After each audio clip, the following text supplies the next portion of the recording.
जय हिंद दोस्तों, मैं राहुल जांगड़ा आप सभी का एक बार फिर से स्वागत करता हूं आपके अपने यूट्यूब चैनल एग्जाम कैपिटल पर। गाइज आज की वीडियो में हम लोग बात करेंगे कुरुक्षेत्र यूनिवर्सिटी के एमकॉम प्रोग्राम है जो डिस्टेंस एजुकेशन के अंदर उसका जो पार्ट 1 या प्रीवियस ईयर जिसको हम बोल सकते हैं उसके सब्जेक्ट्स के सिलेबस के बारे में। ऑलरेडी हम लोग 2 सब्जेक्ट के सिलेबस की हम लोग बात कर चुके हैं जिसके अंदर हमारा जो फर्स्ट सब्जेक्ट था management concept and organisational behaviour और दूसरा सब्जेक्ट था हमारा बिजनेस एनवायरनमेंट। इन दोनों के जो सिलेबस की बात हम ऑलरेडी कर चुके हैं। इनकी वीडियो का लिंक आपको डिस्क्रिप्शन में मिल जाएगा, तो एक बार आप लोग जाकर उसको देख सकते हैं। और जो स्टूडेंट फर्स्ट टाइम हमारे चैनल पर विजिट कर रहे हैं तो फटाफट चैनल को एक बार सब्सक्राइब कर दीजिए, वीडियो को लाइक कर दीजिए और अपने दोस्तों के साथ शेयर कर दीजिए। आप हमसे हमारे सोशल मीडिया हैंडल्स पर भी जुड़ सकते हैं। इन सभी का लिंक आपको डिस्क्रिप्शन में मिल जाएगा, WhatsApp channel, Telegram channel, Instagram और फेसबुक का भी। तो चलिए जी, आज की वीडियो में हम लोग बात करेंगे जो हमारा थर्ड सब्जेक्ट है मैनेजरियल इकोनॉमिक्स, इसके सिलेबस के बारे में। यदि मैं इसके कोर्स कोड या सब्जेक्ट कोड की बात करूं तो आपका रहने वाला है MC503। ये आपका कोर्स कोड रहने वाला है। एग्जाम पैटर्न वैसे तो मैं ऑलरेडी लास्ट की 2 वीडियो में बात कर ही चुका हूं, लेकिन एक बार फिर से आप लोगों को बता देता हूं कि इसका एग्जाम पैटर्न क्या रहने वाला है। यदि मैं एग्जाम पैटर्न की बात करूं तो टोटल आपको 8 क्वेश्चंस पेपर के अंदर मिलेंगे, जिसमें से जो आपको क्वेश्चन नंबर 1 रहने वाला है वो आपका कंपलसरी रहने वाला है। क्वेश्चन नंबर फर्स्ट के अंदर आपको टोटल 10 सोर्स क्वेश्चन मिलेंगे और हर एक जो सोर्स क्वेश्चन है वो आपका 4 नंबर का रहने वाला है। सो इस तरह से आपका जो क्वेश्चन नंबर 1 ही है वो 40 नंबर का हो जाएगा। इसके अलावा जो आपके बाकी बचे 7 क्वेश्चन में से आपको कोई भी 4 क्वेश्चंस अटेम्प्ट करने हैं और हर एक क्वेश्चन जो है वो आपका 10 नंबर का रहने वाला है। इस तरह से ये भी 40 नंबर का हो जाएगा। तो इस तरह से आपका टोटल 80 नंबर का जो पेपर है वो कवर हो जाएगा। चलिए जी, अब इसके यदि मैं सिलेबस की बात करूं तो उसके लिए हम लोग चलते हैं हमारे लैपटॉप की स्क्रीन पर।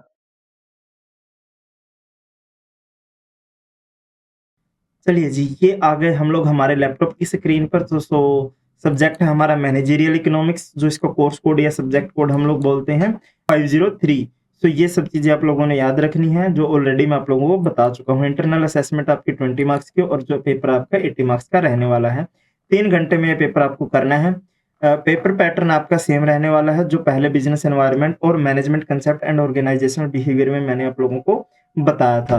तो इसके अंदर आपको जो 8 क्वेश्चन रहने वाले हैं, फर्स्ट क्वेश्चन आपका कंपलसरी रहेगा जिसके अंदर आपको 4 शॉर्ट क्वेश्चन मिलेंगे और हर एक शॉर्ट क्वेश्चन का जो मार्क्स होंगे वो 4 नंबर का रहने वाला है हर एक शॉर्ट क्वेश्चन। तो पहला ही क्वेश्चन आपका 40 नंबर का हो जाएगा। सो आगे बचे 7 क्वेश्चन में से आपको कोई भी 4 क्वेश्चन अटेम्प्ट करने हैं और हर क्वेश्चन जो है वो 10 मार्क्स का रहने वाला है। सो इस तरह से आपको टोटल 5 क्वेश्चन अटेम्प्ट करने हैं। जो हमारा फर्स्ट पैराग्राफ के अंदर जो हमारा मैनेजरियल इकोनॉमिक्स है उसका नेचर, स्कोप हम लोगों ने पढ़ना है। मैनेजरियल इकोनॉमिक्स क्या है, उसका नेचर क्या है, उसका स्कोप क्या है, यानी कि कहां कहां पर हम मैनेजरियल इकोनॉमिक्स को हम लोग यूज कर सकते हैं, अप्लाई कर सकते हैं। ऑब्जेक्टिव्स ऑफ ए फर्म, एक फर्म के जो ऑब्जेक्टिव्स हैं वो हम लोगों ने डिस्कस करने हैं, पढ़ने हैं। Economic theory and managerial theory, so जो हमारे इकोनॉमिक्स की कुछ थ्योरीज चलती हैं सो वो आप लोगों को स्टडी करनी है। वो डायरेक्टली यदि कोई student after M Com UGC NET को टारगेट कर रहा है सो ये थ्योरी जो है आप लोग अच्छे से कर ले। यहाँ से हर बार एक क्वेश्चन बनता ही बनता है। सो ये आपका इंपॉर्टेंट रहने वाला है आपके फर्स्ट पैराग्राफ में जो economic theory and managerial theory है। आगे है managerial economics role and responsibilities. So जो हमारे मैनेजरियल इकोनॉमिक्स रहने वाले हैं उनका रोल क्या है और उनकी रिस्पॉन्सिबिलिटीज क्या है ये आप लोगों को स्टडी करनी है। चलिए जी, सेकंड पैराग्राफ में हमारा demand analysis, individual market demand functions. So ये जो डिमांड एनालिसिस है ये आप लोगों ने जो है +1 +2 के अंदर भी पढ़ा होगा, ग्रेजुएशन के अंदर भी आप लोगों ने पढ़ा होगा। ये आसान है, आप लोग इसको इजी कर लोगे। सो इंडिविजुअल डिमांड आप लोगों को पढ़नी है और मार्केट डिमांड दोनों आप लोगों को स्टडी करने हैं अच्छे से। आगे है हमारा law of demand, determinants of demand, यानी कि कौन कौन से फैक्टर अफेक्टिंग है, यानी कि कौन कौन से ऐसे फैक्टर हैं जो डिमांड को इफेक्ट करते हैं। आगे है इलास्टिसिटी ऑफ डिमांड। सो ये आपको इलास्टिसिटी ऑफ डिमांड पढ़नी है and different methods of to measure the elasticity of demand वो भी आप लोगों को पढ़नी है। सो इलास्टिसिटी ऑफ डिमांड का कंसेप्ट है, तो डिफरेंट टाइप्स ऑफ डिमांड जो मैं आप लोगों को कह रहा था, price elasticity, income elasticity and cross elasticity. So इनको मेजर करने के कुछ मेथड्स भी हैं, लाइक परसेंटेज मेथड है, आर्क मेथड है, वो भी आप लोगों को स्टडी करने हैं। सो आगे है यूजिंग इलास्टिसिटी इन मैनेजरियल डिसीजन। देखिए कोई भी जो है कंपनी के अंदर जो मैनेजमेंट है वो कुछ डिसीजंस लेती है। सो उसी के आधार पर इस सब्जेक्ट का नाम भी मैनेजरियल इकोनॉमिक्स रखा गया है। सो इलास्टिसिटी से रिगार्डिंग सो मैनेजमेंट है वो किस तरह के डिसीजंस लेंगी अपने प्रोडक्ट की डिमांड के रिगार्डिंग। सो वो सब चीजें आप लोगों को स्टडी करनी है। आगे है demand estimation for major consumer durable and non durable product. So कुछ होते हैं हमारे ड्यूरेबल प्रोडक्ट जो ज्यादा समय के लिए चलते हैं, और कुछ होते हैं नॉन ड्यूरेबल जो बहुत ही कम समय के लिए चलते हैं। तो नॉन ड्यूरेबल के अंदर हमारे कौन से प्रोडक्ट आ जाएंगे, लाइक दूध है, यानी कि मिल्क है, दही है। सो ये इस तरह के जो है ब्रेड है, तो ये जो है नॉन ड्यूरेबल प्रोडक्ट रहने वाले हैं। सो उनकी डिमांड को एस्टिमेट करना है कंज्यूमर के रिगार्डिंग से, वो सभी चीजें आप लोगों को यहाँ पर स्टडी करनी है। एंड डिमांड फोरकास्टिंग टेक्निक्स, तो क्वांटिटेटिव एंड क्वालिटेटिव टेक्निक्स हमारी रहती हैं डिमांड फोरकास्टिंग टेक्निक्स के रिगार्डिंग। सो ये सब चीजें आप लोगों को स्टडी करनी है। तो ये था आपका सेकंड पैराग्राफ। आगे है हमारी थ्योरी ऑफ कंज्यूमर चॉइस। सो ये अब हम लोगों ने स्टडी करनी है। कंज्यूमर बिहेवियर भी इसको हम लोग बोल सकते हैं, कंज्यूमर बिहेवियर के नाम से भी आपको ये चैप्टर मिल सकता है। So cardinal utility approach, indifference approach, ये दो अप्रोच हमारी चलती हैं। सो इन दोनों को आप लोगों ने अच्छे से कर लेना है। Revealed preference and theory of consumer choice under risk.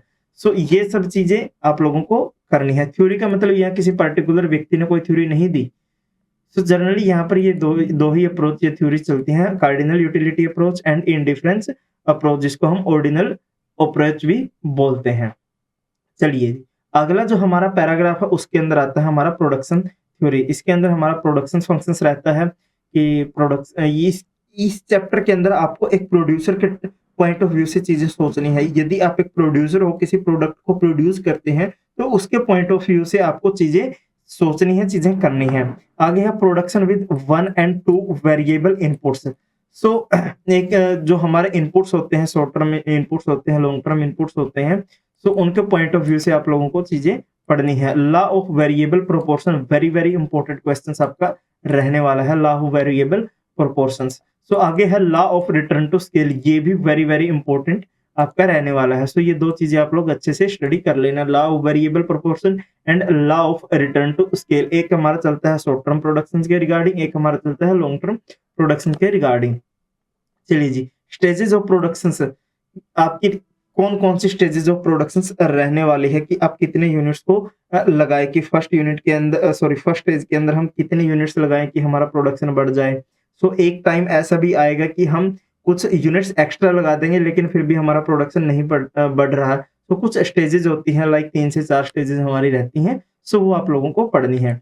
Economics of scale, ये वेरी इंपॉर्टेंट है, इकोनॉमिक्स ऑफ स्केल, इसको भी अच्छे से स्टडी कर लेना। Estimation of production of functions, so estimation of production functions जब आप पढ़ोगे तो आपको वहां पर ये रहने वाला है। सो ये आपका यहाँ पर चैप्टर हो जाएगा।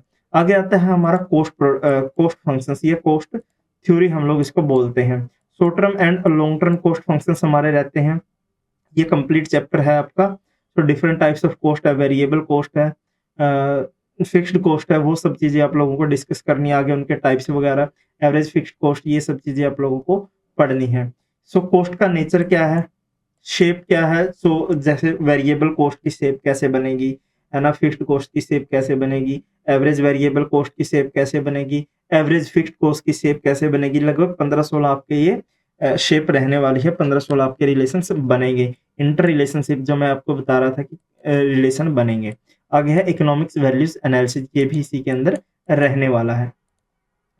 सो नेक्स्ट है हमारा price determination under different market conditions. तो हमारे पास कुछ मार्केट कंडीशंस होती हैं या हम डिफरेंट टाइप्स ऑफ कंपटीशंस बोलते हैं। सो वो सब चीजें आप लोगों को करनी है। Characteristics of different market structures, तो इसको हम बोल सकते हैं कंपटीशंस बोल सकते हैं, या हम बोल सकते हैं मार्केट स्ट्रक्चर। सो हमारे पास जनरली 2 प्रकार के जो है कंपटीशन हमें देखने को मिलते हैं। एक हमारा परफेक्ट कंपटीशन है और दूसरा हमारा इम्परफेक्ट कंपटीशन है। आगे फर्दर जो इम्परफेक्ट कंपटीशन है उसके कुछ टाइप्स है, जिसके अंदर हम मोनोपोली कंपटीशन पढ़ते हैं, मोनोपोलिस्टिक कंपटीशन पढ़ते हैं, ओलिगोपोली पढ़ते हैं। तो वो सब चीजें जो आगे इम्परफेक्ट के टाइप्स हैं। तो यहाँ पर price determination and firms equilibrium under perfect competitions. तो ये ब्लैक सा इस पीडीएफ के अंदर ही है। ओके, सो हम लोगों ने जो प्राइस डिटर्मिनेशन एक परफेक्ट कंपटीशंस के अंदर कैसे रहेगा, ये स्पेशल चैप्टर है आपका परफेक्ट कंपटीशन का। एंड फर्म्स इक्विलिब्रियम कैसे रहे, कब रहेगा, उसका डिटर्मिनेशन कैसे होगा price competition sorry perfect competition के अंदर। तो यही दो चीजें आप लोगों को पढ़नी है हर एक अलग अलग कंपटीशन में। पहले ये दोनों चीजें आप लोगों को पढ़नी है। परफेक्ट कंपटीशन है, परफेक्ट कंपटीशन क्या होता है, उसकी फीचर्स क्या होती हैं, उसकी प्रॉपर्टीज वगैरह क्या होती हैं। उसके बाद आप लोगों को मोनोपोलिस्टिक कंपटीशन के अंदर यही दो चीजें पढ़नी है। मोनोपोलिस्टिक कंपटीशन क्या होता है, उसकी कंडीशंस वगैरह क्या है, उसकी फीचर्स वगैरह क्या है। उसके बाद आप लोगों को ओलिगोपोली पढ़ना है और लास्ट में आप लोगों को मोनोपोली पढ़ना है।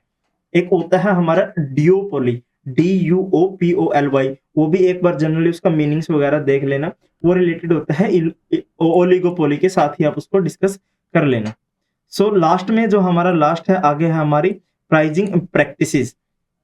सो प्राइजिंग प्रैक्टिसेस से रिलेटेड है कि जनरली प्रोडक्ट के प्राइस से रिलेटेड है, कौन कौन सी हमारी स्ट्रेटेजीज रहने वाली है प्राइस को डिटर्मिनेशन करने से रिलेटेड, यानी कि प्राइस जो है वो किस तरह से निर्धारित किया जाएगा। तो यहाँ पर है methods of price determination in practice. So ये आप लोगों को पढ़ना है।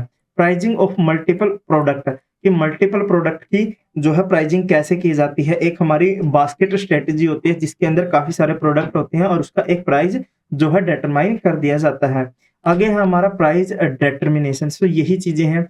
International price discrimination, so international point of view से आप लोगों को यहाँ पर चीजें भी स्टडी करनी है। जब आपका प्रोडक्ट जो है इंटरनेशनल मार्केट के अंदर चला जाएगा, वो सब चीजें। एक है डंपिंग एंड ट्रांसफर प्राइजिंग। तो डंपिंग का वैसे तो पूरा का पूरा एक चैप्टर है, डिफरेंट टाइप्स ऑफ डंपिंग है और उसके आगे डंपिंग को किस तरह से चेक किया जाता है, उसकी एक पूरी की पूरी प्रोसेस है और उसको रोकने के लिए जो है गवर्नमेंट कौन कौन से स्टेप्स उठाती है। तो आपको सिर्फ डंपिंग का यहाँ पर कंसेप्ट समझना है और उसके टाइप्स करने हैं डंपिंग के। तो ज्यादा डिटेल में आप लोगों को नहीं जाना है। सो आपका काफी लंबा चौड़ा यहाँ पर ये सिलेबस हो गया है पहले ही मैनेजरियल इकोनॉमिक्स का। और एक और आपका जो है यहाँ पर है पैराग्राफ लास्ट में है बिजनेस साइकिल्स। सो बिजनेस साइकिल क्या होता है, उसका नेचर क्या है और उसके फेजेस क्या है बिजनेस साइकिल के।